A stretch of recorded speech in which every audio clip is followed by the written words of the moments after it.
Oiê, vamos continuar a leitura da Bíblia 365? Hoje nós vamos ler lá no dia 11, em Gênesis, capítulo 24, versículo 52, até o capítulo 26, versículo 16. Quando o servo de Abraão ouviu a resposta, prostrou-se no chão e adorou o Senhor. Em seguida, entregou a Rebeca joias de prata e ouro e vestidos. Também deu presentes valiosos ao irmão e à mãe de Rebeca. Então o servo e os homens que o acompanhavam comeram e passaram a noite ali. Logo cedo, na manhã seguinte, o servo de Abraão disse: Envie-me de volta ao meu senhor. Mas o irmão e a mãe de Rebeca disseram: Queremos que Rebeca fique conosco pelo menos 10 dias. Depois ela poderá partir. O servo, porém, disse: Não me detenham. O Senhor me deu sucesso em minha missão. Agora envie-me de volta ao meu senhor. Pois bem, disseram eles, chamaremos Rebeca e pediremos a opinião dela. Chamaram Rebeca e lhe perguntaram: Você está disposta a ir com este homem? E ela respondeu: Sim, estou. Com isso, eles se despediram de Rebeca e a enviaram com o servo de Abraão e seus homens. A serva que havia amamentado Rebeca a acompanhou. Na hora da partida, abençoaram Rebeca, dizendo: Nossa irmã, que você se torne mãe de muitos milhares. Que seus descendentes conquistem as cidades de seus inimigos. Rebeca e suas servas montaram nos camelos e seguiram o homem. Assim, o servo de Abraão partiu levando Rebeca. Nesse meio tempo, Isaque, que morava no Negueb, havia regressado de Ber-lai-roi.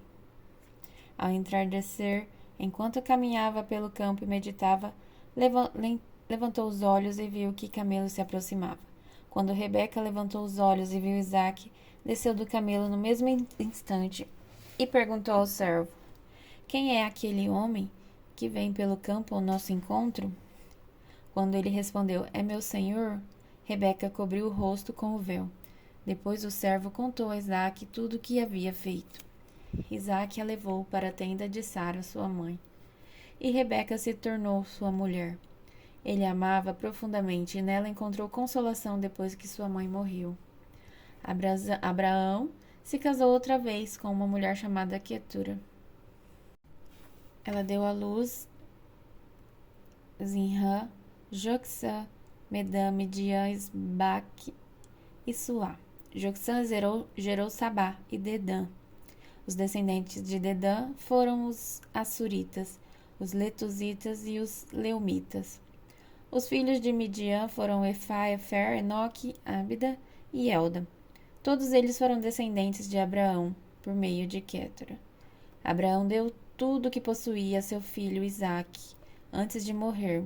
Porém, deu presentes aos filhos de suas concubinas e os separou de Isaque, enviando-os para as terras do leste. Abraão viveu 175 anos e morreu em boa velhice, depois de uma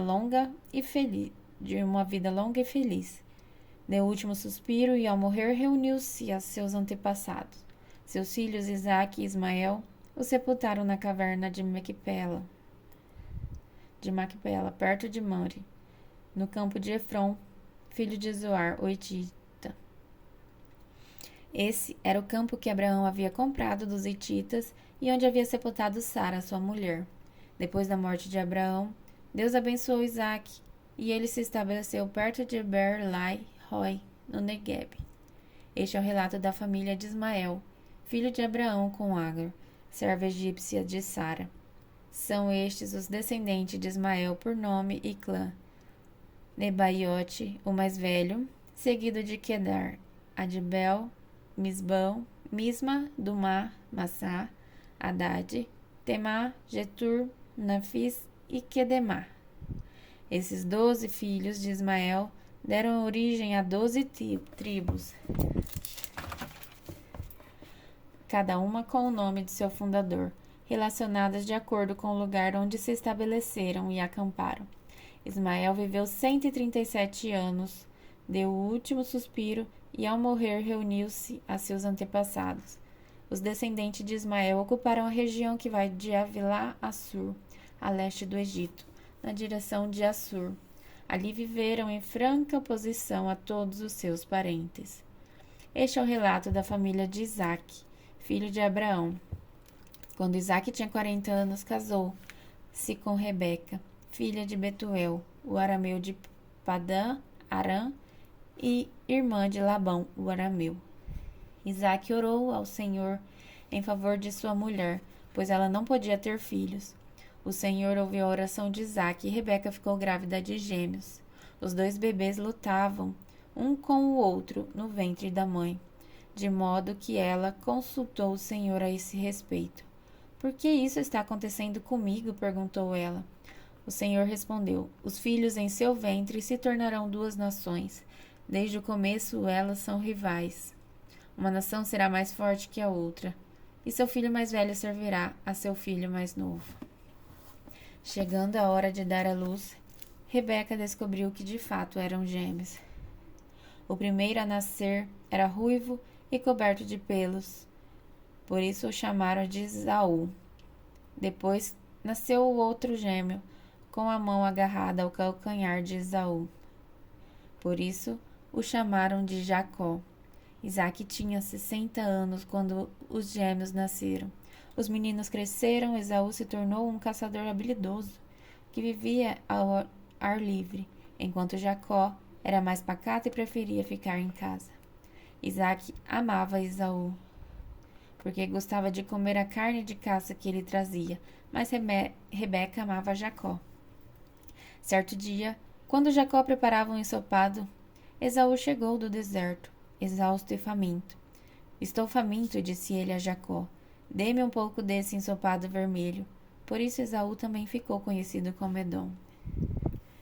Está bem, respondeu Jacó, mas em troca, dê-me seus direitos de filho mais velho. Estou morrendo de fome, disse Esaú.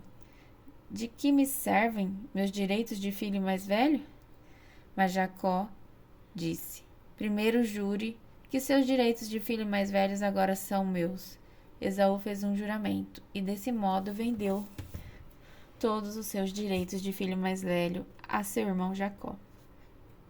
Então, Jacó deu a Esaú um pedaço de pão e um ensopado de lentilhas.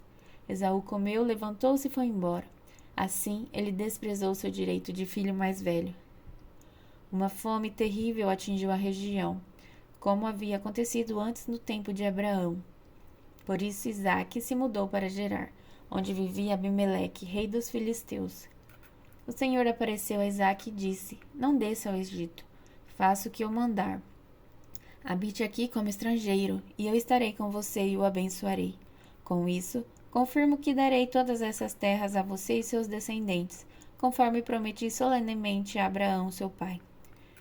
Farei que seus descendentes sejam tão numerosos quanto as estrelas do céu, e darei a eles todas estas terras. Por meio de sua descendência, todas as nações da terra serão abençoadas. Farei isso porque Abraão me deu ouvidos e obedeceu ao que lhe ordenei, meus mandamentos, decretos e instruções. Portanto, Isaque ficou em Gerar. Quando os homens que viviam na região perguntaram a Isaque sobre Rebeca, sua mulher, ele disse: é minha irmã. Teve medo de dizer: é minha mulher, pois pensou: ela é tão bonita que os homens vão me matar por causa dela. Algum tempo depois, porém, Abimeleque, rei dos filisteus, olhou pela janela e viu Isaque acariciar Rebeca. No mesmo instante, Abimeleque mandou chamar Isaque e exclamou: é evidente que ela é sua mulher. Porque você disse que era sua irmã? Porque tive medo que alguém me matasse por causa dela, respondeu Isaque. Como você pode fazer uma coisa dessa conosco? Exclamou Abimeleque. Um dos meus homens poderia ter tomado sua mulher e dormido com ela, e por sua causa seríamos culpados de grande pecado. Então Abimeleque declarou a todo o povo: quem tocar neste homem ou em sua mulher será executado. Naquele ano, quando Isaque plantou lavouras, colheu 100 vezes mais cereais do que havia semeado, pois o Senhor o abençoou. Isaque prosperou e se tornou rico e influente. Adquiriu tantos rebanhos de ovelhas e bois e tantos servos que os filisteus o invejaram. Por isso os filisteus fecharam com terra todos os poços de Isaque, que tinham sido cavados pelos servos de seu pai Abraão. Por fim, Abimeleque ordenou que Isaque deixasse aquela terra. Vá para outro lugar, disse ele. Você se tornou poderoso demais para nós. Agora vamos continuar em Mateus, capítulo 8, versículo de 18 a 34. Quando Jesus viu a grande multidão ao seu redor, ordenou que atravessassem para o outro lado do mar. Então, um dos mestres da lei lhe disse: Mestre, eu seguirei aonde quer que vá. Jesus respondeu: As raposas têm toca e onde morar, e as aves têm ninhos, mas o Filho do Homem não tem sequer um lugar para recostar a cabeça. Outro discípulo disse: Senhor, deixe-me primeiro sepultar meu pai. Jesus respondeu: Siga-me agora, deixa que os mortos sepultem seus próprios mortos. Em seguida, Jesus entrou no barco e seus discípulos o acompanharam. De repente veio sobre o mar uma tempestade violenta, com ondas que cobriam o barco. Jesus, no entanto, dormia. Os discípulos foram acordá-lo, clamando: Senhor, salve-nos, vamos morrer. Por que vocês estão com medo? Perguntou ele. Como é pequena a sua fé? Então levantou-se, repreendeu o vento e o mar, e houve grande calmaria. Os discípulos ficaram admirados. Quem é este homem? Diziam eles. Até os ventos e o mar lhe obedecem. Quando Jesus chegou ao outro lado do mar, a região dos Gadarenos, 2 homens possuídos por demônios saíram do cemitério e foram ao seu encontro. Eram tão violentos que ninguém podia passar por ali. Eles começaram a gritar: Por que vem nos importunar, Filho de Deus? Veio aqui para nos atormentar antes do tempo determinado? A certa distância deles havia uma grande manada de porcos pastando. Então os demônios suplicaram: Se vai nos expulsar, mande-nos entrar naquela manada de porcos. Vão, ordenou Jesus. Os demônios saíram dos homens e entraram nos porcos, e toda a manada se atirou pela encosta íngreme do monte para dentro do mar e se afogou. Os que cuidavam dos porcos fugiram para uma cidade próxima e contaram a todos o que havia ocorrido com os homens possuídos por demônios. Os habitantes da cidade saíram ao encontro de Jesus e suplicaram que ele fosse embora da região. Agora vamos continuar em Salmos, capítulo 10, versículo de 1 a 15. O Senhor, ó Senhor, por que permaneces distante? Por que te esconde em tempos de aflição? O perverso em sua arrogância persegue o pobre, que seja pego em suas próprias tramas. Pois conta vantagem de seus desejos maus, elogia os gananciosos e amaldiçoa o Senhor. O perverso é orgulhoso demais para buscá-lo. Seus planos não levam em conta que Deus existe. No entanto, é bem-sucedido em tudo o que faz. Não vê que teu castigo o aguarda e despreza todos os seus inimigos. Pensa, nenhum mal nos atingirá, nunca teremos problemas. Sua boca é cheia de maldições e mentiras e ameaças. Em sua língua há violência e maldade. Fica de tocaia nos povoados à espera para matar inocentes. Está sempre à procura de vítimas indefesas. Como o leão, a espreita em seu esconderijo. Aguarda para atacar os desamparados. Como caçador, ele os apanha e o arrasta dali. As vítimas indefesas são esmagadas, caem sob a força do perverso. O perverso diz consigo: Deus não se importa. Fecha os olhos e não vê o que eu faço. Levanta-te, Senhor, castiga o perverso, ó Deus. Não te esqueças do indefeso, porque o perverso continua a desprezar a Deus. Ele pensa: jamais me pedirá contas? Tu, porém, vês o sofrimento e a angústia que ele lhe causa. Observe e castiga-o. O indefeso confia em ti. Tu amparas o órfão. Quebra os braços dessa gente má e perversa.